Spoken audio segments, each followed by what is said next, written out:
اللہ تعالیٰ کی توفیق سے الحمدللہ آج ہم سورۃ النور آیت نمبر 32 سے پڑھیں گے۔ اللہ تعالیٰ سے دعا ہے اللہ تعالیٰ ہم سب کی شرح صدر فرمائے، ہم سب کا پڑھنا، سمجھنا اور عمل کرنا اللہ رب العزت آسان فرمائے، آمین یا رب العالمین۔ اعوذ باللہ من الشیطان الرجیم، میں پناہ میں آتی ہوں اللہ تعالیٰ کی شیطان مردود سے۔ بسم اللہ الرحمن الرحیم، شروع کرتی ہوں میں اللہ تعالیٰ ہی کے بابرکت نام کے ساتھ، جو بڑا مہربان، جو نہایت رحم فرمانے والا ہے۔ وَأَنكِحُوا الْأَيَامَ، اور تم نکاح کرو بیواؤں کے، منکم تم میں سے، والصالحین، اور تم نکاح کرو صالحین کے، من عبادکم، تمہارے غلاموں میں سے، وإمائکم، اور تمہاری لونڈیوں میں سے، ان یکونوا، اگر وہ ہوں، فقراء، محتاج،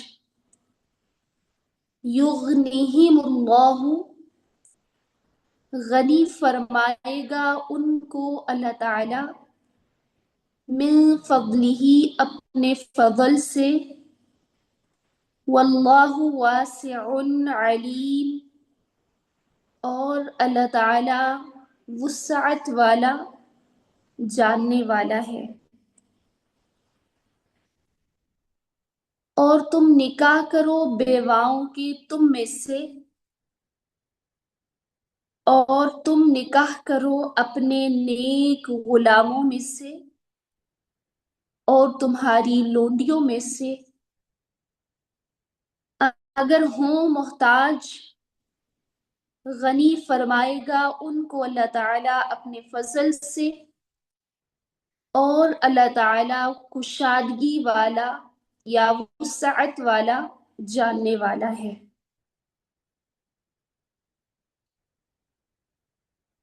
پچھلی آیات میں مسلمان مرد اور عورت کی عزت کی حفاظت کے لیے احکامات بیان کیے گئے، مثلاً استئذان کا حکم، نگاہوں کو جھکانے کا حکم، عورتوں کو اپنی زینتیں ظاہر نہ کرنے کا حکم۔ اسی سلسلے میں اب مزید احکام دیے جا رہے ہیں۔ اس آیت میں اللہ تعالیٰ بے نکاحوں کے نکاح کرنے کا حکم دے رہے ہیں، کیونکہ بے نکاح رہنے سے، اکیلے رہنے سے عزت کا خطرہ ہوتا ہے، اس لیے اللہ تعالیٰ کا حکم ہے وَأَنكِحُوا الْأَيَامَ مِنكُمْ، اور تم نکاح کرو بیواؤں کے تم میں سے۔ نکاح ہے کیا؟ نکاح اس معاہدے کا نام ہے جس کے بعد مرد اور عورت ایک دوسرے کے لیے حلال ہو جاتے ہیں۔ اللہ تعالیٰ کو گواہ کر کے کہتے ہیں، اور بندوں کو بھی گواہ کر کے کہتے ہیں کہ ہم ایک دوسرے کے حقوق ادا کریں گے۔ اور نکاح کے مقاصد کیا ہیں؟ نکاح کے مقاصد ہیں اپنے آپ کو حرام سے بچانا، نگاہ کی حفاظت کرنا، اور شرمگاہ کی حفاظت کرنا۔ تو اللہ تعالیٰ نے سرپرستوں کو حکم دیا ہے کہ مجرد عورتوں اور مردوں کے نکاح کر دیں. جو اکیلے مرد ہیں یا اکیلی عورتیں ہیں ان کے نکاح کر دیں. الایامہ سے مراد وہ مرد اور عورتیں ہیں جن کی بیویاں نہ ہوں یا جن کے شوہر نہ ہوں. سرپرستوں پر واجب ہے کہ وہ ایسے لوگوں کا نکاح کر دیں. وَأَنكِحُوا الْأَيَامَ مِنكُمْ، اور تم نکاح کرو بیواؤں کے تم میں سے. جو بیوہ عورتیں ہیں یعنی وہ خواتین ہیں یا وہ مرد ہیں جو بے نکاح ہیں ان کا نکاح کر دو. اور نکاح کے بارے میں نبی صلی اللہ علیہ وسلم کی احادیث ہیں. نبی صلی اللہ علیہ وسلم کا فرمان ہے نکاح پیغمبروں کی سنت ہے. نبی صلی اللہ علیہ وسلم نے فرمایا پیغمبروں کی، انبیاء علیہ السلام کی 4 سنتیں ہیں. نمبر 1 حیا، نمبر 2 خوشبو، نمبر 3 مسواک، نمبر 4 نکاح. یعنی اجتماعی طور پر جو انبیاء علیہ السلام میں سنتیں تھیں ان کا ذکر نبی صلی اللہ علیہ وسلم نے فرمایا ہے کہ تمام انبیاء علیہ السلام باحیا تھے، خوشبو کو پسند کرنے والے تھے، مسواک کرنے والے تھے اور نکاح کرنے والے تھے. اور نبی صلی اللہ علیہ وسلم نے فرمایا نکاح میری سنت ہے. النکاح من سنتی فمن رغب عن سنتی فلیس منی. جو میری سنت سے بے اختیار کرے گا، جو میری سنت سے منہ موڑے گا، اس کا مجھ سے تعلق نہیں، وہ مجھ سے نہیں. اور حضرت علی رضی اللہ تعالی عنہ کو مخاطب کر کے نبی صلی اللہ علیہ وسلم نے فرمایا تھا علی 3 کاموں میں دیر نہیں کرنی. نمبر 1 فرض نماز جب وقت ہو جائے، جب فرض نماز کا وقت ہو جائے فوراً سے ادا کر لو. اور نمبر 2 جب کسی کی وفات ہو جائے تو جنازے میں دیر نہ کرو. اور نمبر 3 بیوہ عورت کے نکاح میں جب اس کے لائق کوئی مل جائے تو دیر نہ کرو. تو نکاح نبی صلی اللہ علیہ وآلہ وسلم کی سنت ہے. اور نبی صلی اللہ علیہ وسلم نے فرمایا جو کوئی استطاعت رکھتا ہو اسے نکاح کر لینا چاہیے، کیونکہ یہ نظر کو نیچا رکھنے کا ذریعہ ہے اور شرمگاہ کی حفاظت کا بھی ذریعہ ہے. اور پھر نبی صلی اللہ علیہ وسلم نے فرمایا اگر کسی میں نکاح کرنے کی طاقت نہ ہو تو اسے روزے رکھنے چاہیے، کیونکہ روزے بھی شہوت کو ختم کر دیتے ہیں.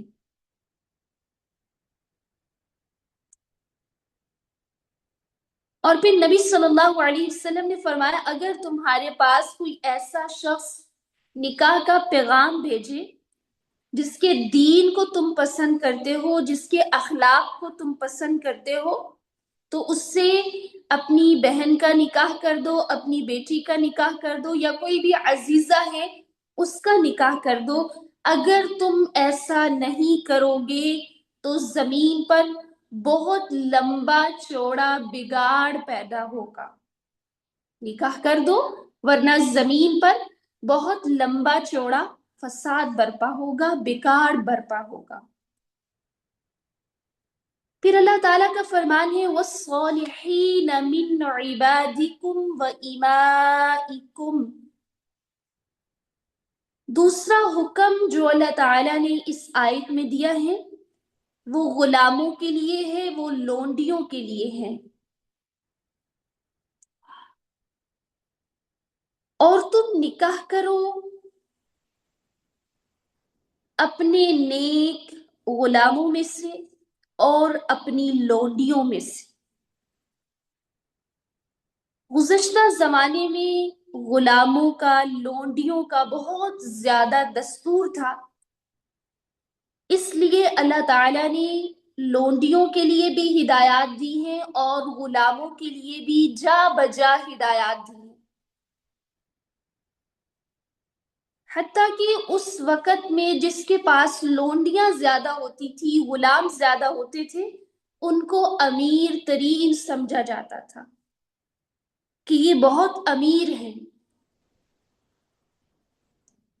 پھر جب اسلام آیا، پھر آپ کو پتہ ہے کئی جگہوں پہ اللہ تعالیٰ نے حکم دیا ہے غلام کو آزاد کرنے کا، غلام کو آزاد کرنے کا، لونڈیوں کو آزاد کرنے کا۔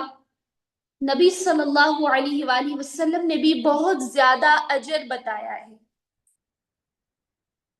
پھر اللہ تعالیٰ فرما رہے ہیں کہ تمہارے پاس جو لونڈیاں ہیں، تمہارے پاس جو غلام ہیں، تم ان کے ذمہ دار ہو، وہ تمہاری زیر نگرانی ہے، تو لہٰذا ان کے بھی نکاح کرواؤ۔ اور پھر اللہ تعالیٰ کا فرمان ہے إِن يَكُونُوا فُقَرَاءَ يُغْنِهِمُ اللَّهُ مِن فَضْلِهِ۔ نکاح میں ایک چیز جو رکاوٹ بنتی ہے وہ ہے نان نفقہ پورا نہ ہونا۔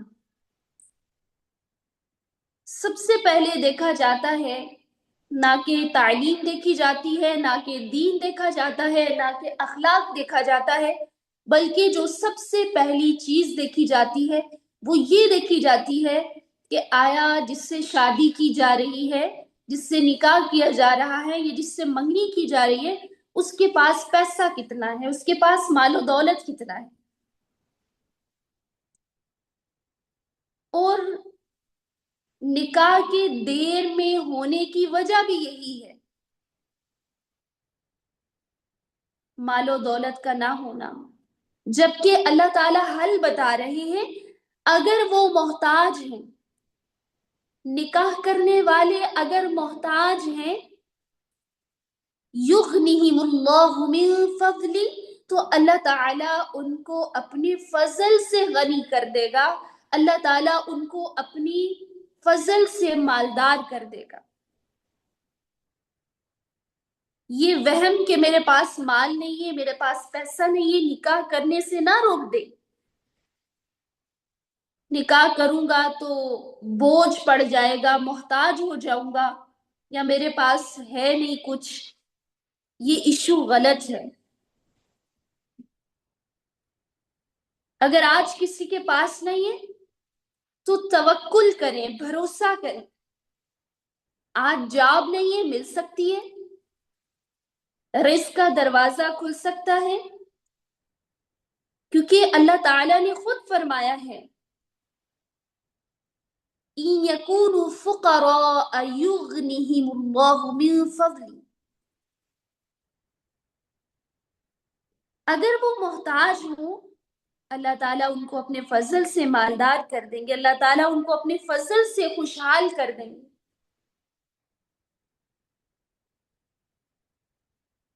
اور نبی صلی اللہ علیہ وسلم کا فرمان ہے، جس کے پاس نکاح کے لیے مال ہو اور وہ نکاح نہ کرے، وہ ہم میں سے نہیں ہے۔ پھر اللہ تعالیٰ فرماتے ہیں واللہ واسع علیم، اور اللہ تعالیٰ وسعت والا، جاننے والا ہے۔ وہ واسع ہے، وہ جس سے چاہے غنی کر سکتا ہے، اس کے ہاں تنگی کمی نہیں ہے۔ اللہ تعالیٰ نے اپنی صفت واسع کا شعور دلایا ہے کہ تمہارا دامن تنگ سہی، لیکن جو تمہارا رب ہے، جو تمہیں پالنے والا ہے، جو تمہیں پیدا کرنے والا ہے، اس کے ہاں تنگی نہیں ہے، وہ وسعتوں والا ہے۔ تم رب پر بھروسہ کرو، تم رب پر اعتماد کرو، رب تمہارے لیے کافی ہو جائے گا، رب تمہاری مدد کرے گا۔ کیونکہ اللہ تعالیٰ فرماتے ہیں سورۃ الطلاق میں کہ جو اللہ تعالیٰ پر بھروسہ کرتا ہے اللہ تعالیٰ اس کے لیے کافی ہو جاتے ہیں۔ علیم، اللہ تعالیٰ جاننے والا ہے، اللہ تعالیٰ ہر ایک کی صلاحیت کو جانتا ہے۔ جس سے اللہ تعالیٰ فقر کا اہل دیکھے گا اسے فقیر ہی رکھے گا، جس سے اللہ تعالیٰ غنا کا اہل دیکھے گا اللہ تعالیٰ اسے غنی کر دے گا۔ بات در حقیقت یہ ہے کہ اللہ تعالیٰ انسان کے ساتھ اس کے گمان کے مطابق ہے،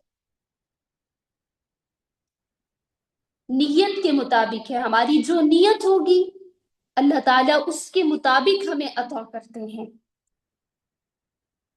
واللہ واسع علیم، اور اللہ تعالیٰ ہوشیاری والا، جاننے والا ہے۔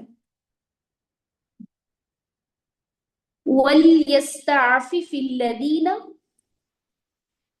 اور چاہیے کہ عفت طلب کریں، الَّذِينَ لَا يَجِدُونَ نِكَاحًا، جو لوگ نہیں وہ پاتے نکاح کا سامان، حَتَّى يُغْنِيَهُمُ اللَّهُ، یہاں تک کہ غنی فرما دے گا ان کو اللہ تعالی، من فضلہ، اپنے فضل سے۔ وَالَّذِينَ يَبْتَغُونَ الْكِتَابَ، اور جو لوگ وہ چاہتے ہیں مکاتبت، مما ملکت ایمانکم، اس سے جو مالک ہوئے تمہارے دائیں ہاتھ، فکاتبوہم، پس تم لکھوا دو ان کو، ان علمتم، اگر تم جانو، فیہم، ان میں، خیرا، بھلائی، وآتوہم، اور تم دو ان کو، من مال اللہ الذی، اللہ تعالی کے مال سے، جو آتاکم، اس نے تمہیں دیا، ولا تکرہوا، اور نہ تم مجبور کرو، فتیاتکم، اپنی لونڈیوں کو، علی البغاء، بغاوت پر، بدکاری پر، ان اردنا، اگر وہ ارادہ کریں، تحصنا، بچنے کا، لتبتغوا، تاکہ تم تلاش کرو، عرض الحیات الدنیا، دنیا کی زندگی کا سامان، ومن یکرہن، اور جو شخص مجبور کرے ان کو، فإن اللہ، پس بے شک اللہ تعالی، من بعد اکراہہن، ان کی مجبوری کے بعد، غفور، بخشنے والا، رحیم، ترس فرمانے والا ہے۔ اور چاہیے کہ عفت طلب کریں جو لوگ نہیں وہ پاتے نکاح کا سامان، یہاں تک کہ غنی فرما دے گا ان کو اللہ تعالیٰ اپنے فضل سے، اور جو لوگ وہ چاہتے ہیں مکاتبت، اس سے جو مالک ہوئے تمہارے دائیں ہاتھ، بس تم لکھوا دو ان کو، اگر تم جانو ان میں بھلائی، اور تم دو ان کو اللہ تعالیٰ کے مال سے جو اس نے تمہیں دیا، ولا تکرہوا، اور نہ تم مجبور کرو اپنی لونڈیوں کو بدکاری پر، اگر وہ ارادہ کریں بچنے کا، تاکہ تم تلاش کرو دنیا کی زندگی کا سامان، اور جو شخص مجبور کرے ان کو، پس بے شک اللہ تعالیٰ ان کی مجبوری کے بعد بخشنے والا، ترس فرمانے والا ہے۔ وَلْيَسْتَعْفِفْ الَّذِينَ لَا يَجِدُونَ نِكَاحًا، جو لوگ نکاح کرنے کی قدرت نہیں رکھتے، وَلْيَسْتَعْفِفْ، وہ حرام راستوں پر جانے سے بچیں، پاک دامنی اختیار کریں، اپنے دل کو ایسے خیالات سے بھی بچائیں جو خیالات حرام کی طرف بلاتے ہیں۔ الذین لا یجدون نکاحا، کون لوگ جو مالی استطاعت نہیں پاتے کہ وہ نکاح کر سکیں۔ اذان سنیں۔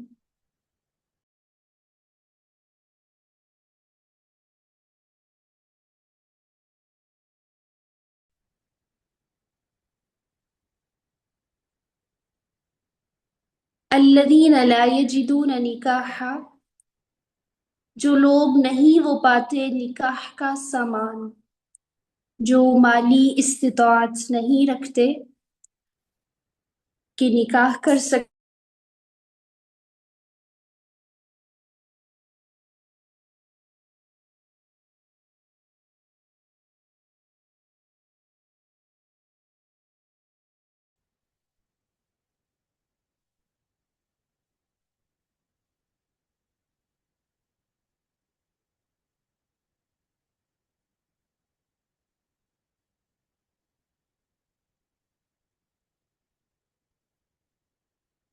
تو اللہ تعالیٰ فرما رہے ہیں جو مالی استطاعت نہیں رکھتے نکاح کرنے کی وہ پاک دامن رہیں. اور گزشتہ آیت میں ہم نے یہ بھی حدیث پڑھی تھی کہ نبی صلی اللہ علیہ وآلہ وسلم نے حل بتایا ہے کہ اگر کوئی نکاح کرنے کی استطاعت نہیں رکھتا تو وہ روزے رکھے. پھر اللہ تعالیٰ فرما رہے ہیں حَتَّى يُغْنِيَهُمُ اللَّهُ مِن فَضْلِ، یہاں تک کہ غنی فرما دے گا ان کو اللہ تعالیٰ اپنے فضل سے. اللہ تعالیٰ نے پاک دامنی اختیار کرنے والوں سے یہ وعدہ کیا ہے کہ اللہ تعالیٰ اپنے فضل سے انہیں مالدار کر دیں گے. پاک دامن رہنا آپ کا کام ہے اور مالدار کرنا، وسعت پیدا کرنا اپنے فضل سے، یہ اللہ تعالیٰ کا وعدہ ہے. اللہ تعالیٰ معاملات کو آسان کر دیں گے، یعنی وہ اللہ تعالیٰ سے کشادگی کی امید لگائیں، انتظار کریں حتیٰ یغنیہم اللہ من فضل. والذین یبتغون الکتاب، اور جو لوگ وہ تلاش کرتے ہیں مکاتبت، مما ملکت ایمانکم، ان سے جن کے مالک ہوئے تمہارے دائیں ہاتھ، فکاتبوہم ان علمتم فیہم خیرا، پس تم لکھوا دو ان کو اگر تم جانو ان میں بھلائی. یہ جو لفظ الکتاب ہے اس کے لفظی معنی ہے لکھت پڑھت، اور اصطلاحی معنی ہے غلام اور آقا کے درمیان معاہدہ. یعنی اس معاہدے میں غلام آقا سے کہے کہ میں اتنی مدت میں اتنی رقم آپ کو دوں گا، یا میں آپ کی فلاں فلاں خدمت کروں گا، اس کے بدلے میں آپ مجھے آزاد کر دیں. تو یہ جو معاہدہ کرنے والا ہے غلام، یہ مکاتب ہوا، اور یہ جو معاملہ ہے اس کو کہا جاتا ہے مکاتبت.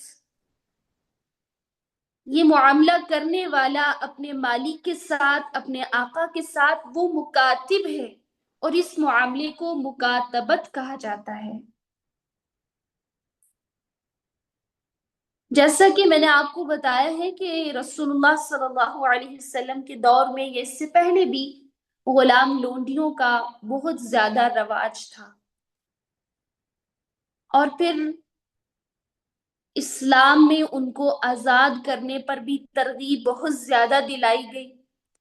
تو یہاں پہ بھی اللہ تعالیٰ یہی فرما رہے ہیں کہ جو غلام لونڈیاں تم سے مکاتبت چاہتی ہیں، یعنی وہ چاہتے ہیں کہ تمہیں اتنی رقم دے کے یا تمہاری فلاں فلاں خدمت کر کے تم سے آزادی لے، تو تمہارا بھی حق بنتا ہے فکاتبوہم، تم لکھوا دو ان کو، یعنی تم ان سے مکاتبت کر لو. پھر اللہ تعالیٰ یہ بھی فرما رہے ہیں ان علمتم فیہم خیرا، اگر تم جانو ان میں بلائی، اگر تم ان میں بلائی جانو، پھر تم نے ان کو آزاد کرنا ہے. ہر غلام کو آزاد نہیں کرنا. جس کے بارے میں تمہیں یہ یقین ہو کہ یہ باہر نکل کر میں جب اس کو آزاد کروں گا تو یہ فساد نہیں کرے گا، یہ بے حیائی کے کام نہیں کرے گا۔ اگر تمہیں پتا ہے کہ یہ بھلائی کے کام کرے گا، پھر تم اسے آزاد کر دو، پھر تم اس سے مکاتبت کر لو۔ اور پھر خالی یہ بھی نہیں کہ تم صرف آزاد کر دو، وَآتُوهُم مِّن مَّالِ اللَّهِ الَّذِي آتَاكُمْ، اور تم دو ان کو اللہ تعالیٰ کے مال سے جو اس نے تمہیں دیا۔ اللہ تعالیٰ فرما رہے ہیں جو اللہ تعالیٰ نے تمہیں مال دیا ہے، تم اس مال سے اس کی مدد بھی کرو، اسے کچھ دے دلا کر آزاد کرو، ایسے آزاد نہیں کرو۔ وَلَا تُكْرِهُوا فَتَيَاتِكُمْ عَلَى الْبِغَاءِ إِنْ أَرَدْنَ تَحَسُّنًا، اور نہ تم مجبور کرو اپنی لونڈیوں کو بغاوت پر۔ اللہ تعالیٰ نے لونڈیوں کو بدکاری پر مجبور کرنے سے روکا ہے۔ عبداللہ بن ابی بن سلول جو تھا، جس نے حضرت عائشہ صدیقہ رضی اللہ تعالی عنہ پر تہمت لگائی تھی، یہ اپنی لونڈی سے کہتا تھا جا اور کما کر لا، یعنی بدکاری کر۔ تب اللہ تعالیٰ نے یہ آیت نازل فرمائی، تب اللہ تعالیٰ نے فرمایا وَلَا تُكْرِهُوا فَتَيَاتِكُمْ عَلَى الْبِغَاءِ، تم اپنی لونڈیوں کو بدکاری پر مجبور مت کرو۔ یہ زنا کا پیشہ بنایا ہوا تھا لوگوں نے۔ کوئی بھی آدمی آتا، اپنی خواہش پوری کرتا، جتنی پھر اس عورت کو کمائی ملتی وہ اپنے مالک کو دیا کرتی تھی۔ پھر جو اس عورت کے ہاں بچہ پیدا ہوتا تھا، فائدہ یہ ان کا ہوتا تھا کہ ایک غلام میں اضافہ ہو جاتا تھا، اور دوسرے نمبر پر عورت جو لونڈی ہوا کرتی تھی، وہ اگر کہتی کہ یہ فلاں مرد کا بچہ ہے، تو پھر اس مرد کو اس بچے کے بدلے 100 اونٹ دینے پڑتے تھے۔ تو اس وقت کی جو باندیاں تھیں، انہوں نے نبی صلی اللہ علیہ وسلم کی کہ ہم سے جبرن یہ کام کروایا جاتا ہے، ہم چاہتی نہیں ہیں لیکن زبردستی ہم سے یہ کام کروایا جاتا ہے، دنیاوی سامان کے لیے، دنیا کی دولت کے لیے۔ تو اللہ تعالیٰ فرماتے ہیں مت تم مجبور کرو اپنی لونڈیوں کو بغاوت پر، اگر وہ نیکی کرنے کا ارادہ کریں، اگر وہ بچنے کا ارادہ کریں۔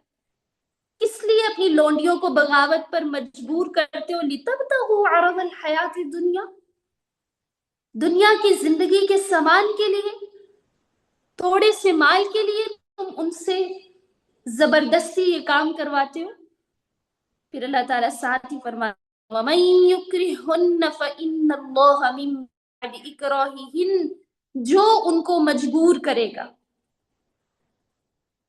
ان کی مجبوری کے بعد اللہ تعالیٰ بخشنے والا، ترس فرمانے والا ہے۔ صدقے جائیں اللہ تعالیٰ کی ذات پہ، اگر لونڈیاں اپنی مرضی سے بدکاری کریں تو وہ اپنے جرم کی خود ذمہ دار ہیں۔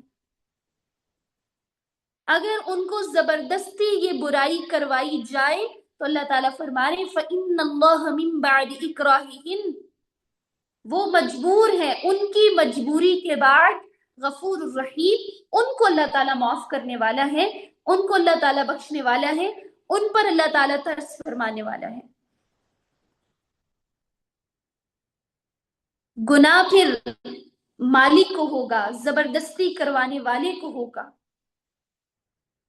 وہ لونڈیاں مجبوری کے بعد اگر ان سے یہ بدکاری کروائی جاتی ہے تو اللہ تعالیٰ معاف کرنے والے ہیں۔ اور زنا کی جو اجرت ہے وہ حرام ہے۔ رسول اللہ صلی اللہ علیہ وسلم نے کتے کی قیمت، زانیہ کی اجرت، کاہن کی اجرت سے منع فرمایا ہے۔ نبی صلی اللہ علیہ وسلم نے فرمایا کتے کی قیمت ناپاک ہے، بدکار عورت کی قیمت، کمائی ناپاک ہے۔ ناپاک ہے، گندگی ہے یہ مال۔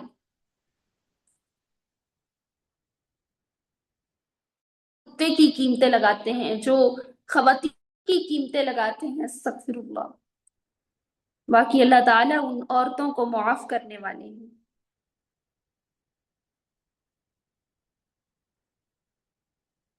وَلَقَدْ أَنزَلْنَا إِلَيْكُمْ آيَاتٍ بَيِّنَاتٍ مُبَشِّرَاتٍ،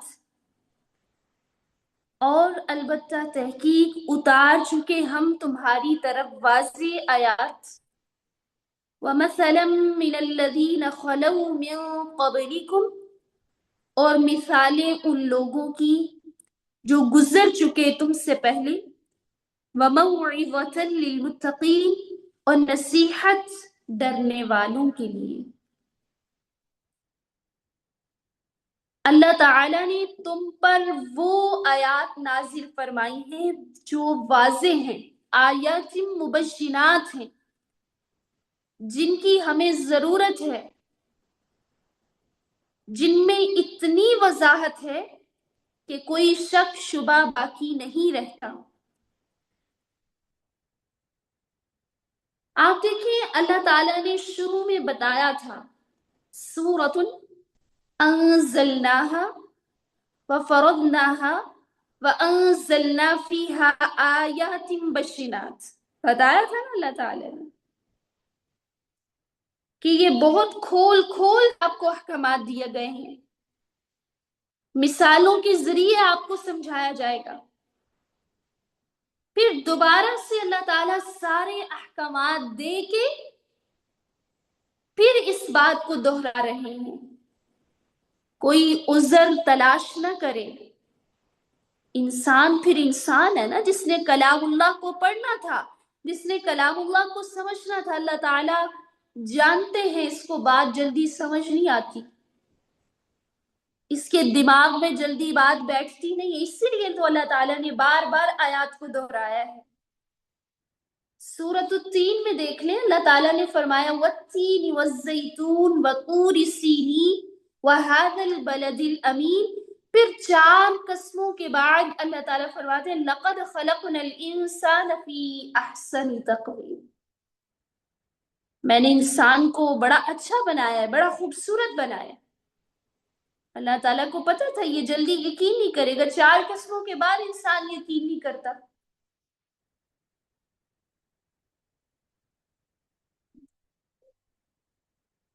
تو کھول کھول کے اللہ تعالیٰ نے ہر چیز کو بیان کیا۔ اب بھی اگر کوئی کہے مجھے سمجھ نہیں آئی، یا فلاں حکم جو ہے وہ ہمارے لیے نہیں ہے، پہلے لوگوں کے لیے ہے،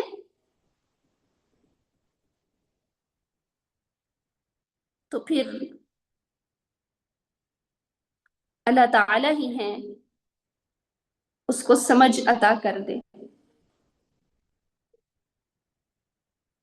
اور پھر اللہ تعالیٰ فرماتے ہیں وَمَثَلًا مِّنَ الَّذِينَ خَلَوْا مِن قَبْلِكُمْ، مثالوں کے ذریعے میں نے تمہیں سمجھایا ہے۔ سب سے بڑی مثال واقعہ افک میں ہے، اگر وہ مثال نہ دی جاتی تو وہ ہمیں سمجھ ہی نہ آتی۔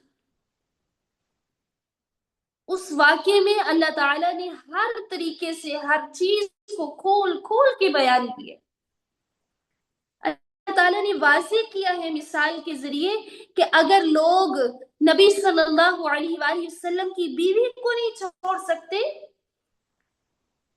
تو تم کیا سمجھتے ہو کہ ہم کیا ہیں، ہمیں چھوڑ دیں گے لوگ؟ کوئی بھی یہ نہیں کہہ سکتا کہ میرے ساتھ کچھ نہیں ہو سکتا۔ جو نبیوں کی بیوی کو نہ چھوڑا جن لوگوں نے، وہ مجھے اور آپ کو بھی نہیں چھوڑ سکتے۔ یہ دنیا کا نظام ہے۔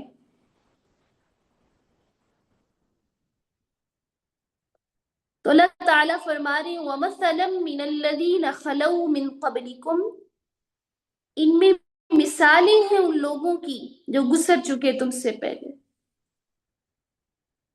جن مثالوں سے تم عبرت حاصل کر سکتے ہو۔ وَمَوْعِظَةً لِّلْمُتَّقِينَ، اور یہاں نصیحت پکڑنے والوں کے لیے، جو متقی ہیں ان کے لیے نصیحت ہے۔ اور نصیحت انہی کے لیے ہے جو ڈرنے والے ہیں۔ اللہ تعالیٰ نے اس بات کا شعور دلایا ہے ہم سب کو کہ تقوی کے ساتھ اللہ تعالیٰ کے احکامات کی پابندی ممکن ہو سکتی ہے۔ اگر تقوی نہیں ہے تو یاد رکھو اللہ تعالیٰ کے احکامات اثر نہیں کر سکتے۔ تقوی کے ساتھ ہی اللہ تعالیٰ کے احکامات کی پابندی جو ہے وہ ممکن ہے۔ اگر تقوی نہیں ہے تو کہنے والا کہہ سکتا ہے مجھے نہیں سمجھ آئی ان احکامات کی، ہماری تو آنکھوں کا پردہ ہے، ہمارے تو دل کا پردہ ہے، ہم ویسے پردہ نہیں کرتے، ہم چہرے کو نہیں چھپاتے، ہمیں پردے کی ضرورت نہیں ہے۔ میں نے پہلے بھی کہا تھا کیا نبی صلی اللہ علیہ وآلہ وسلم کی بیویوں سے بڑھ کر کسی کی آنکھ میں حیا ہو سکتی؟ اگر انہیں پردے کا حکم دیا جا رہا ہے تو ہمارے لیے کیا ہوگا؟ ہمیں تو بہت سخت ضرورت ہے۔ وَمَوْعِظَةً لِّلْمُتَّقِينَ، اللہ تعالیٰ کے احکامات متقی لوگ ہی اپناتے ہیں، انہیں ان احکامات کی سمجھ آتی ہے، وہی ان احکامات میں غور و فکر کرتے ہیں۔ متقین کے علاوہ کسی کے دل پہ اللہ تعالیٰ کی احکامات، اللہ تعالیٰ کی نصیحتیں اثر نہیں کرتی۔ اللہ تعالیٰ ہمارا شمار بھی متقین میں فرمائے۔ تو اس صورت میں یہاں تک کتنے رکوع بنتے ہیں؟ ہم کتنے رکوع پڑھ چکے ہیں الحمدللہ؟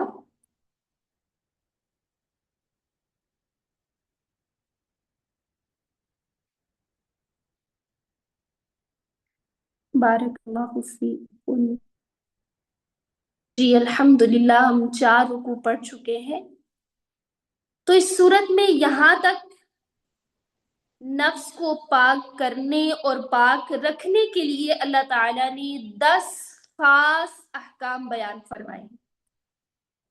آپ نوٹ کر لیں۔ سب سے پہلے حد زنا، زانی اور زانیہ کے نکاح کے متعلق۔ نمبر 3 حد قذف۔ نمبر 4 لعان۔ نمبر 5 استئذان۔ نمبر 6 نگاہ کی حفاظت، شرمگاہ کی حفاظت۔ نمبر 7 غیر شادی شدہ مردوں اور عورتوں کے متعلق یعنی نکاح کے متعلق۔ نمبر 8 صبر کا حکم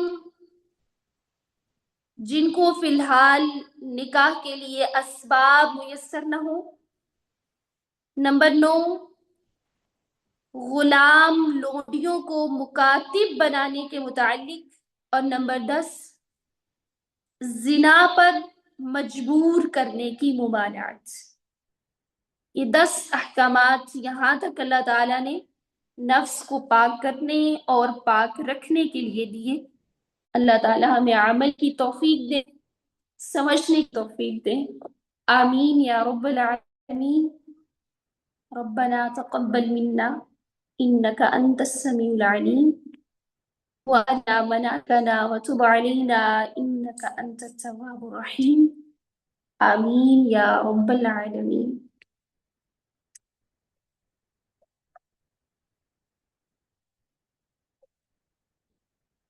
اعوذ باللہ من الشیطان الرجیم، بسم اللہ الرحمن الرحیم۔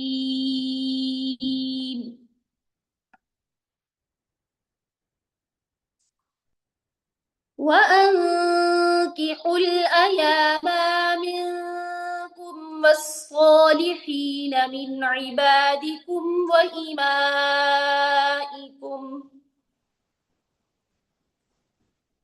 إِن يَكُونُوا فُقَرَاءَ يُغْنِهِمُ اللَّهُ مِنْ فَضْلِهِ وَاللَّهُ وَاسِعٌ عَلِيمٌ۔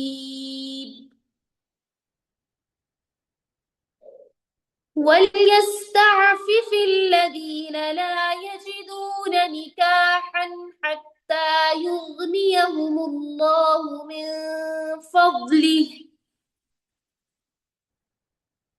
والذين يبتغون الكتاب مما ملكت أيمانكم فكاتبوهم إن علمتم فيهم خيرا وآتوهم مما لله الذي آتاكم ولا تكرهوا فتياتكم على البغاء إن أردنا تحصنا لتبتغوا عرض الحياة الدنيا ومن يكرهن فإن الله من بعد إكراههن غفور رحيم.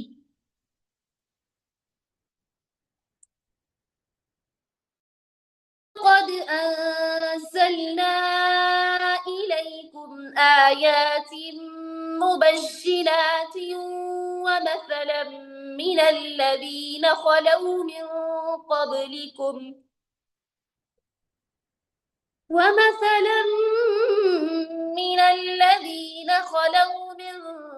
قبلكم وموعظة للمتقين. صدق الله العظيم. اللهم إنا نسألك الهدى والتقى والعفاف والغنى. اللهم إنا نسألك الهدى والتقى والعفاف والغنى. اللهم إنا نسألك الهدى والتقى والعفاف والغنى. قبل الله منا ومنكم صالح الأعمال. سبحانك اللهم وبحمدك نشهد أن لا إله إلا أنت نستغفرك ونتوب إليك. السلام عليكم ورحمة الله.